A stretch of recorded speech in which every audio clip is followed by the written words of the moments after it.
అందరికీ నమస్కారం. నేను మీ హైమారెడ్డి.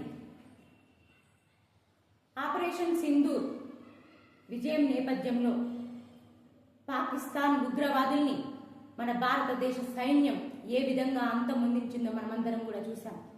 దానికి గాను మనమందరం భారతదేశ ప్రజలందరూ కూడా భారత సైన్యానికి అభినందనలు తెలియజేసిన అవసరం ఎంతైనా ఉంది. మన భారతదేశ సైన్యం త్రివిధ దళాలు అందరూ కూడా పాకిస్తాన్ ఉగ్రవాదుల్ని అంతమొందించినందుకు గాను మరియు దేశమంతా దేశ ప్రజానికమంతా కూడా ఏకమై మనమందరం రేపు సాయంత్రం 5 గంటలకి ఇక్కడ ఉన్నటువంటి ప్రతి ఒక్కరం మహిళలు, యువతి యువకులు ప్రతి ఒక్కరం కూడా రేపు సాయంత్రం 5 గంటలకు హైదరాబాద్ ట్యాంక్ బండ్ దగ్గర తిరంగా యాత్రలో ప్రతి ఒక్కరం కూడా పాల్గొని భారత సైన్యానికి అందరం కూడా కృతజ్ఞత తెలియజేసిన అవసరం ఎంతైనా ఉందని తెలియజేస్తూ ప్రతి ఒక్కరూ